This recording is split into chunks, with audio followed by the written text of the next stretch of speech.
Пропаганда тирандардын эң башкы куралы. Жашоо турмуштун деңгээли, технологиялык өнүгүү жана башка факторлорго жараша ал түрдүү жолдор менен колдонулат. Кээде өлкөнүн башкы телеканалдары, кээде белгилүү радио жана гезиттер аркылуу адамдардын башын айлантышат. Кээде пропаганда туш тараптан жайт. Көчөлөрдөгү жол башчынын портрети, кинематография, көркөм сүрөт, прессанын эфирлери жана жарыялары, айтор чиновниктердин жана саясатчылардын жалындуу сөздөрү да бар. Саламатсыздарбы? Менин атым Бекайым Таланбекова. Бүгүн 20-кылымдын 30 жана 40 жылдары Германиянын элине бүткүлдүүнү бизге каршы деп ынандырган нацисттердин пропагандасы жөнүндө сөз кылабыз. Алардын айтымында коңшулаш мамлекеттерге кол салган Германия болгону өзүн өзү коргогон. Ал эми Гитлер болсо башка өлкөлөрдө жашап жүргөн немистердин коопсуздугун камсыздаган. Бул бүтүндөй улуттук геноцид кылууга жана адамзат тарыхындагы эң коркунучтуу согуштун башталышына жол ачкан. Анда 80 миллионго чукул адам набыт болгон. 1924 жылы ошол кезде куугунтук чеп түрмөдө отурган немис саясатчысы Адольф Гитлер өзүнүн «Менин күрөшүм» деп аталган китебинин 1-томун жазган. Китепте ал пропаганданы максатка жетүүнүн куралы, ага масса тартылышы керек деп ой толгогон. Гитлердин максаты Германиядагы бийликти толугу менен басып алып, немистердин арасында расистик идеологияны жайылтуу болгон. Нацизм куру илимге таянуу менен расалар бир тең эмес деген теорияны карманган. Нацисттер артыкчылыктуу делген арий расасына немистерди дагы кошуп, алар башкаларга караганда мыкты жана жөндөмдүү деп айтышкан. Ошондуктан арийлердин башкалар менен аралашып кетишин алдын алып, ал эми арийлерге жашоо турмушун жана өнүгүшү үчүн байырлаган аймактарын кеңейтип берүү керек деп эсептешкен. Нацисттер арий расасына биринчи кезекте еврейлерден турган семиттерди каршы коюшкан. Нацисттер семиттерди жалаң гана терс мүнөздөп, бүткүл дүйнөнүн тарыхы ушул эки расанын тирешинин айланасында жүрөт деп эсептешкен. Акыры 1993 жылы Германияда Гитлер башында турган нацисттер бийликке келген. Арадан бир нече ай өтүп өтпөй эле өлкөдө элдик агартуу жана пропаганда министрлиги пайда болгон. Министрликтин башына нацисттик партиянын башкы пропагандачысы Йозеф Геббельс келген. Геббельс ошол кездеги Германиядагы эң жаш министр болгон. Ал башкарган ведомство маданият, билим берүү жана прессаны көзөмөлдөп, ошондой эле саясат маселесинде калкты пропагандалап, жалпы эле коомдук маанайга көз салышы керек болчу. Адольф Гитлер жалындуу сөздөрдү сүйлөп, кээде жалган айтып, ал тургай сөгүнүп жибергенден кайра тапчу эмес. Атаандаштарын далилсиз кылмышкер деп атап, аларды саботажга, алдамчылыкка, ал тургай киши өлтүрүүгө да айыптачу. Гитлердин идеяларынын айланасына бириктирүү үчүн Германияда митингдер жана шам көтөргөн жүрүштөр уюштурулган. Саясатчылар сүйлөгөн сөздөрүндө еврейлерди адам касиетинен ажыратып, бардык немистер үчүн ойлоп табылган ички душманга теңеп, аларды доңуз жана мите-курт деп аташкан. Натыйжада өлкөнүн жашоочулары немис еврейлерин көз көрүүнү репрессиялап, геноцид кылып жатса да кадыресе көрүнүштөй мамиле кылышкан. Албетте пропаганда министрлиги өлкөдөгү бардык немис жыйынткаларына көзөмөлгө алган. Мисалы, радио аркылуу коомчулукка таасир этүү үчүн үн алгылар текейден арзан сатылган. Немистердин баары эле радио алууга чамасы жеткен. Бирок андагы берүүнүн баары радио берүү корпорациясы аркылуу Геббельстин министрлиги тескеп турган. Гезиттерди дагы толугу менен өкмөт көзөмөлдөчү. Алар Гитлердин режимин кубаттаган, анын идеяларын мактап жактаган гана материалдарды басып чыгарчу. Алсак, гезиттерде еврейлер тартылган карикатуралар жарыяланып, алар эл душманы катары көрсөтүлчү. Германияда дээрлик бардык оппозициячыл медиалар жок кылынган. Мындай басылмаларда иштеген журналисттер өлкөдөн чыгып кетүүгө аргасыз болгон. Кете албай калгандар концлагерге түшкөн. Германияда пропаганда турмуш тиричиликтин бир бөлүгүнө айланган. Кай жерди караба Гитлердин портрети, коомдук жайларда пропагандисттик чакырыктар айтылып турар эле. Аны менен кошо антисемитизм жайылтылып, иштеп жаткан режимдин душмандарын каралашчу. Пропаганда сөздөрү менен мектептерде балдарга дем күч берип шыктандырып, алар идеологиялык жактан туура тарбияланып жатканын көзөмөлдөө максатында алар үчүн кыймылдар түзүлчү.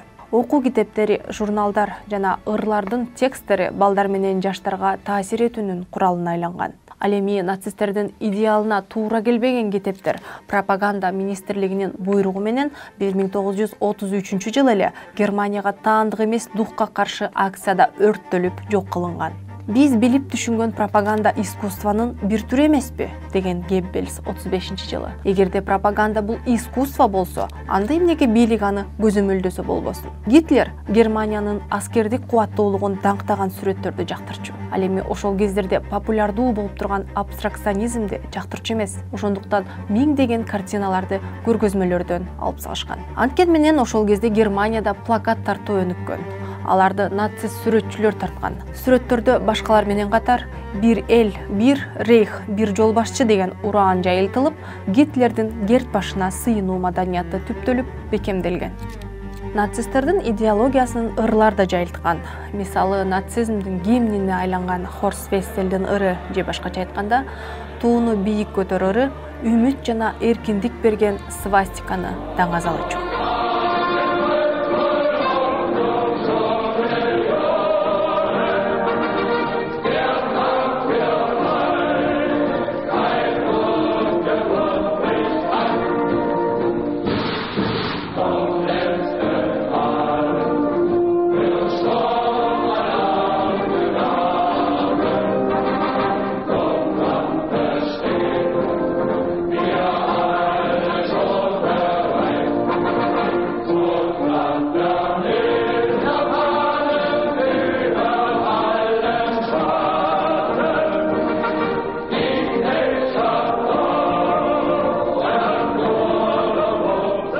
Нацисттик партия кино тармагында көзөмөлгө алган.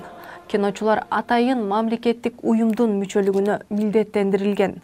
Ал эми актерлор нацизмдин идеяларын жайылтууга колдонулган. Мисалы, Марлен Дитрих пропагандага аралашууну каалабай Германиядан чыгып кеткен. Айрым башка актерлор Гитлерди колдоп пропаганда министрлиги менен кызматташууга макул болгон. Андан актерлорду партия чыныгы жылдызга айланткан. Алар рейхтин саясатчыларынын имиджине иштеп, коомчулукка коштоп чыгып, колдоосун эл алдында көрсөтүшчү.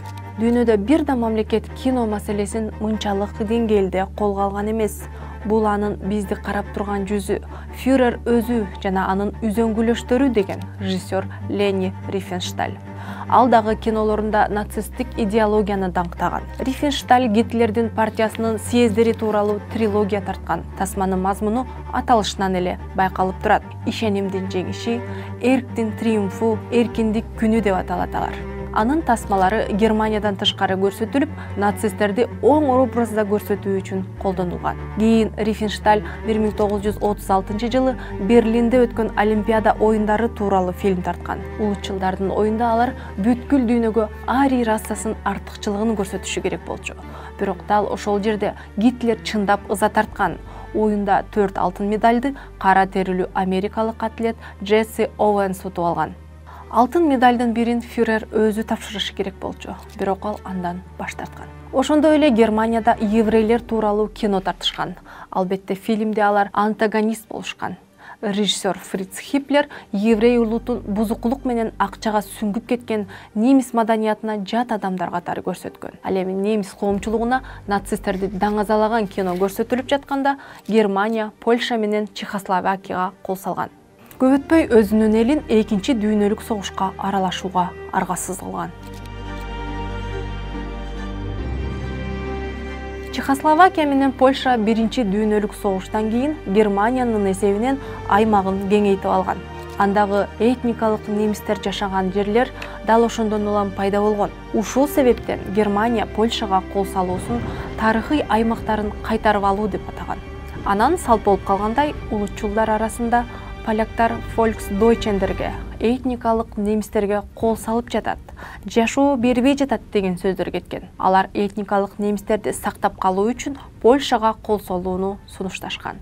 Тарыхый аймактарды кайралуу, чет жактагы журтташтарды коргоо жөнүндөгү ураандар, айланадагылардын баары касын тиккен өзгөчө улут, өзгөчө лидер тууралуу кептер бүгүн да кулакка тааныш угулат. Польшаны улай Францияга кезек жеткен. Ал тургай немис пропагандасы Францияга андай деле дооматыбыз жок. Анын аймагында немистер менен Британия согушуп жатат деп айтып чыккан. Ошол кездеги улутчул лозунгдардын бири англиялыктар акыркы француз калганча согушат. Мындай ураан чакырыктар согуш жүргөн тилкеде гана эмес, ооруктун түпкүрүнө чейин жайылтылып, Германияга каршы чыккан союздаштарды ажыратууга пайдаланылган. Нацисттер британиялыктардын арасында дагы пропагандасын жүргүзгөн.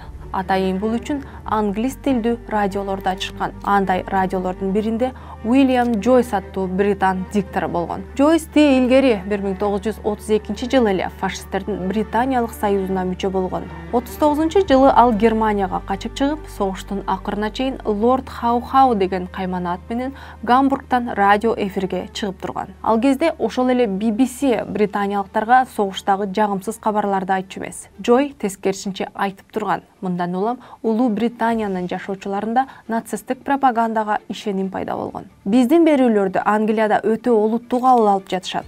Лорд Хаунун аты эл оозунан түшпөй калды деп айткан Джойс тууралуу Геббельс өзү. 1941 жылы нацисттер СССРге кол салганда пропаганда немистерге советтик коммунисттер менен европалык еврейлердин байланышы бар деген идеяны сиңирген. Нацисттер Германия батыш маданиятын еврей большевистик коркунучтан сактап калышы керек деп айтышкан. 1943 жылы Сталинград нацисттерден бошотулгандан кийин нацисттик пропаганданын риторикасында жаңы ноталар пайда болгон. Германия жеңиле турган болсо, нацисттердин кылган кылыктары үчүн тарапташтарынын баары жооп берет деп айтыла баштаган. Башкача айтканда, Гитлердин бийлигин акырына чейин колдоого чакырык ташталган. Европалык еврейлерди концлагерлерде массалык түрдө кырышкан. Холокост учурунда 6 миллионго жакын еврей этникалык тазалоонун курмандыгы болгон. Өлүм алдында аларды тирүү калган жакындарына концлагерде абдан жакшы деп айттырып, кат жөнөтүүгө мажбурлашкан. 1941 жылы нацисттер Чехияда Терезианштадт гетто лагерин уюштурушкан. Ал жака Европада белгилүү еврей тектүү артисттер сүргүнгө айдалган. Эл аралык Кызыл чырымдын сапарына туштап 44 жылы лагерь кайра түзүлүп, ал тургай сүргүндөгү еврейлер жакшы шартта жашап атат деген тасма тартылган. Тасмадан кийин еврейлердин көбү өлүм лагерине айдалган. Мисалы, немис актёру Отто Вальбург Терезианштадтка 40 жылы айдалган, ал эми 44 жылы Освенцимде өлтүрүлгөн. Терезианштадтка француз поэты Роберт Деснас дагы түшкөн. Ал 45 жылы Терезин концлагеринде өлтүрүлгөн. Экинчи дүйнөлүк согушка жер шарынын 80% калкы аралашкан. Согушта ар башкы эсептерге ылайык 55 миллиондон 80 миллионго чейин адам курман болгон. Жарымынан көбү аскерлер эмес. Анда Советтер Союзунун 26 миллиондон ашуун жашоочусу окушкан. 6 миллионго жакын еврей жана 100 миңдеген рама этникалык тазалоонун курмандыгы болгон. Миллиондогон адамды кырууга мүмкүн жана ал зарылдык дегенге адамдарга пропаганда сиңирген. 1945 жылы апрелдин аягында Адольф Гитлер согуштан жеңилгенин түшүнүп, өз өмүрүн кыйган. Ал эми Йозеф Геббельс Германиянын рейх канцлери болуп дайындалган. Бирок бул кызматта бир эле күн отурган. 1 майда кол башчысы Гитлердин кадамын кайталап, аялы өкө өз жанын кыйышкан. Анын алдында жубайлар 6 баласын цианид менен ууландырган.